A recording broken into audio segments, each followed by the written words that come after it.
What's good? It's Trollbot.EXE back at you again with the Trollbot Studios double feature, part 2.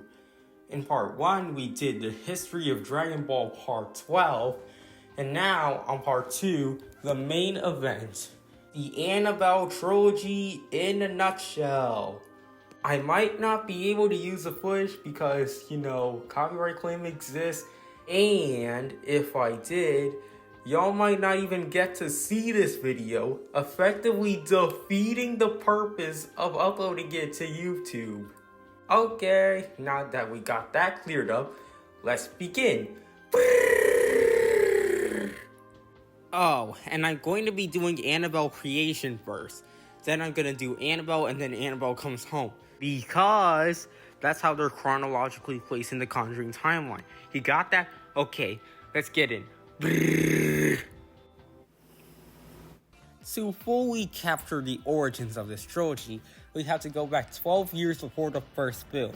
According to sources, the first film took place in 1955, so 1943, I guess. We start with the Mullins family. They are quite happy until their daughter B gets run over. So, as grieving parents do, they want their daughter to come back, so they encounter a spirit that claims to be their daughter. They believe it, and they allow the alleged spirit to live at their house. Psych! That won't hurt!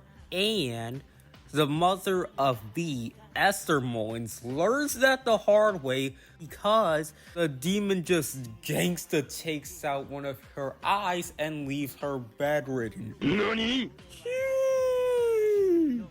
But we get to the events of the film. Sometime prior, Samuel Mullins, B's father, locked up the doll Annabelle because that doll was a conduit for the demon, and for good measure, he put Bible pages all around the room. He also locked it, even though he should have thrown away the key. That is until Sister Charlotte and 6 orphan girls come to the house. And even though Samuel warns the girls not to open the door, one of the girls, Janice, opens it anyway, curious to know what's inside. God, that was stupid. In fact, it results in the death of both Samuel and Esther Mullins. Both of them get crucified by the demon. Of all the ways to die. But prior to this, because she opened a door, Janice also gets possessed by the demon. Until Sister Charlotte locks the doll and Janice in the closet. Janice somehow escapes, but she's no longer possessed. She changes her name to Annabelle Higgins and comes to live with Pete and Sharon Higgins. That's where the last name comes from. 12 years later, after being involved in devil worship, an all-grown-up Annabelle returns home and murders her adoptive parents, awakening their neighbor, Mia Form, who warns her husband John about Sharon's screams, which will come in part 2 of this video.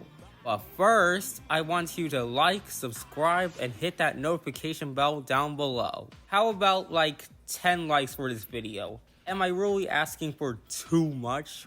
Just 10 likes, please. Anyway, back to the video.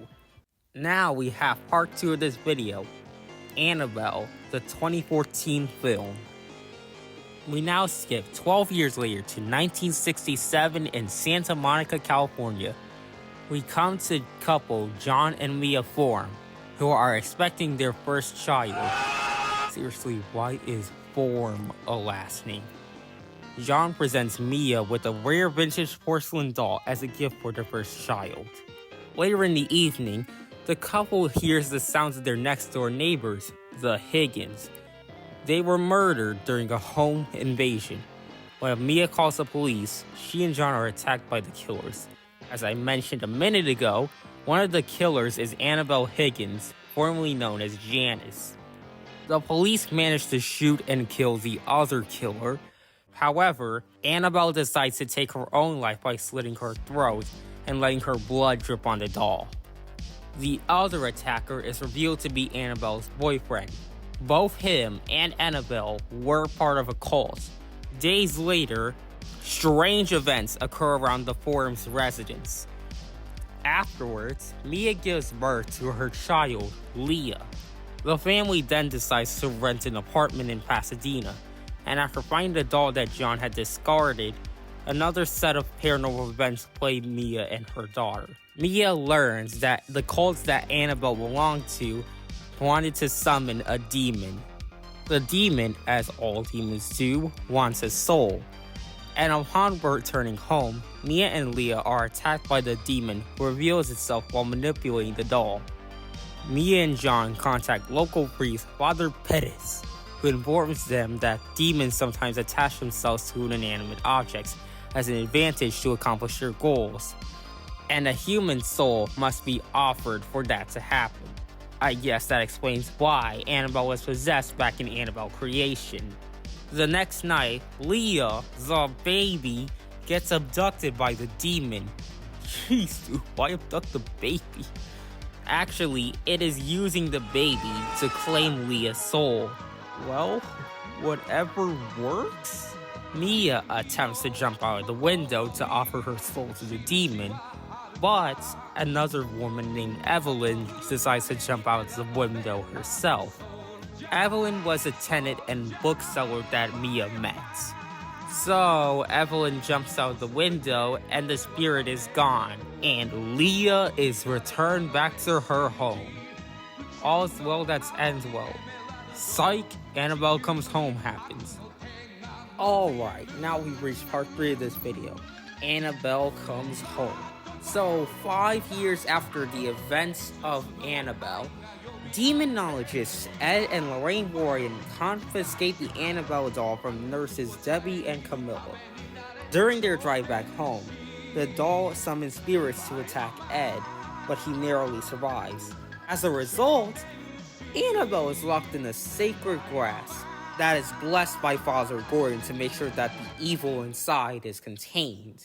Sometimes later, Mary Ellen is in charge of babysitting the Warrens' daughter, Judy. All the while, they try to investigate another case. At school, Judy notices a ghostly priest following her.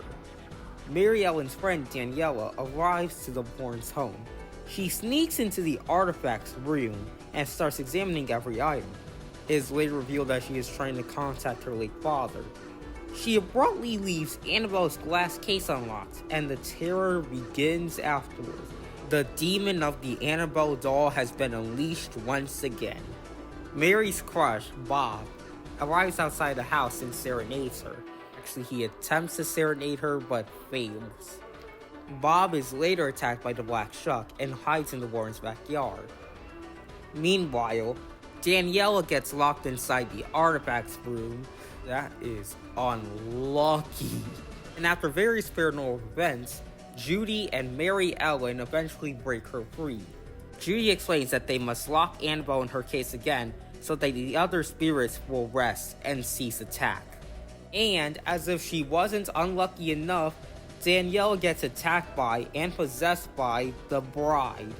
After getting both the doll and the key, just as Mary Ellen and Judy attempt to lock Annabelle back up, they get attacked by everything.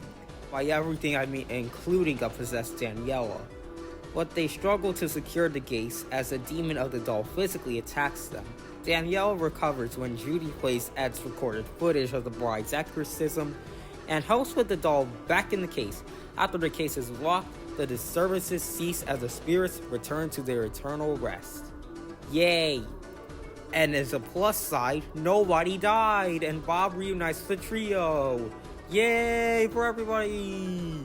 Ed and Lorraine return the next morning, and the girls approach them to recount what happened last night. Later, many friends gather to celebrate Judy's birthday, and all is well that ends well, until the next movie comes out. So, that was the eventful events of the Annabelle Trilogy. Next time, I'll be covering the Conjuring Trilogy. If you want to see that, you know what to do. Like, subscribe, and hit that notification bell down below. And until next time, my samurai brothers and sisters!